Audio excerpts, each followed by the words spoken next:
How do we get money from our project? You know, you needed 1,000 true fans in order to make a living with your work. By the time we went on sale, we had an audience. Some brands do recognize the kind of the value in working with kind of online publications.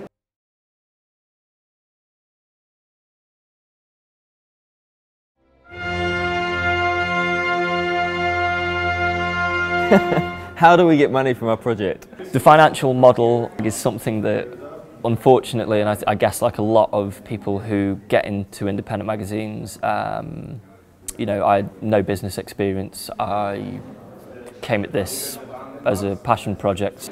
And I think it's about also kind of getting that experience to recognize where you can actually generate revenue. Now in 2015, it's still not clear how publishers make money, but I think that if you asked lots of publishers that in 5 years, it would be the most obvious thing in the world. The idea of an agency within a publishing company. Rather than kind of like a linear process where you know that it's a single stream, that what you do is somehow going to earn money. It's not. So yeah, it's a mix of cover price and also the sponsorship pages. And then there's a lot of independent magazine makers that also do events and other related, related income sources, like producing other products like t-shirts or stuff like that, yeah. I think the sustainability of a project like a magazine really relies on the community, the support by readers. Creative Applications.net, strangely and surprisingly and quite proudly, benefits from being a community-supported website. You know, you needed 1,000 true fans in order to make a living with your work, and I think it really, very much applies to magazine makers as well.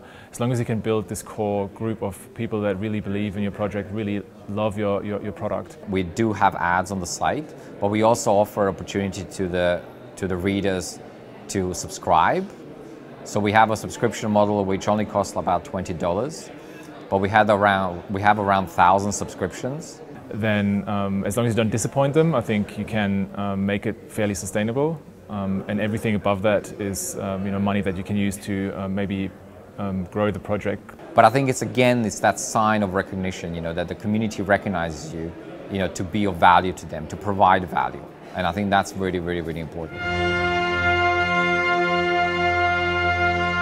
It's a very new idea, crowdfunding, actually. In 2007, maybe if we could have done Kickstarter or crowdfunding, we would have done it, but it wasn't an option.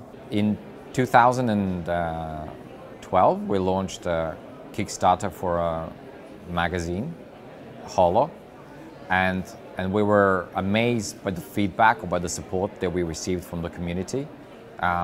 We raised 3 times of what we asked for. People in the US were suing the makers of the film Black Swan. They'd worked on it as interns, unpaid, for, I don't know, 2-3 months. Purely by chance, our Kickstarter campaign happened as that was in the news, so we got picked up as a kind of countercultural response. I had no idea this was going on, but it was great because we got 3-4 weeks of sustained big name after big name, and that was really important for us in establishing the brand and making sure that by the time we went on sale, we had an audience who at least knew about us. When you demonstrate to the community that you're not just kind of in one place, but you're actually moving forward, and you're creating new things of new value, that you get that feedback when you need, and you get the kind of the crowdfunding, and you get the support, and so forth. You can't really predict the future based on that first funding goal, the first project that you throw in Kickstarter. It really needs to be an ongoing sort of funding effort. Kai from Offscreen, he had a Kickstarter, it didn't work. He's gone on to make one of the most revered and successful independent magazines of the last 5 years. I didn't really reach my funding goal. I think I asked for $15,000 or $16,000 and it came in at $12,000 or $13,000. But then I thought I have to do this just to find out for myself whether I can actually make a magazine. And yeah, so I went ahead without Kickstarter, used my own money, and slowly built an audience without Kickstarter, and it's possible as well.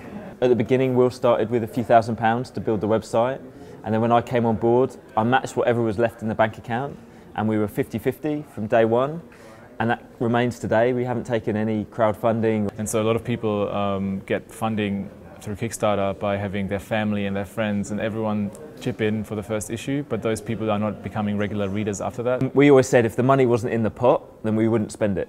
And so we built our business on making money, really at the beginning through doing graphic design projects. And then we spent that and invested that in the business. Yes, you can get initial funding for the first issue of the magazine, but you really need to build a sustainable readership that buys more than 1 or 2 issues. We have worked with brands in the past, but I think we have done so by, again, finding ways to kind of uncover and bring value to the community. I think it's always been around that idea. We built an agency called INT Works, and so that agency basically takes our creative expertise that we have from It's Nice That, from understanding what's happening in the world, to understanding what people are looking at and not, to having an amazing network of incredible creative talent at our fingertips. I do have advertisers, although they're not really advertisers, I call them sponsors, because they don't have an ad in the magazine. They get a simple page where they display their logo, and through those sponsor pages I managed to get enough money coming in to pay for the production cost. Sponsorship rather than advertising in indie mags is a beautiful way of not giving too much away in terms of the aesthetic. You spend so much time trying to make independent magazines look beautiful and have a kind of feel that separates them from commercial, like Men's Fitness or FHM or GQ or even the fashion titles. But actually, all of these publishers need to make a living, and if they just, in the olden days, they just accept a page in their magazine to be for the brand, and actually that sometimes can destroy the journey and the experience. But what is happening now with branded content or native content, however it's spoken about, is that essentially we can work with those brands much earlier to give something much more relevant. With the sponsorship model, we design it in-house. We look to affiliate with brands and institutions that are of interest to our readers, whether they're educational institutions, whether they are paid internship companies. And I think even though finding those territories, kind of shared territories, can be difficult at times, I think the kind of brands, or at least some brands, do recognize the kind of the value in working with kind of online publications. And that expertise has developed away from just creating things with the talent on our site to actually much more strategic brand consultancy, understanding what a brand is doing and working with them to decide what's next for them. The problem is that there is need for persistence. I think it's kind of like you need to be persistent in what you do. I think that there's a million ways to make money in the world. I could sell you my shoe.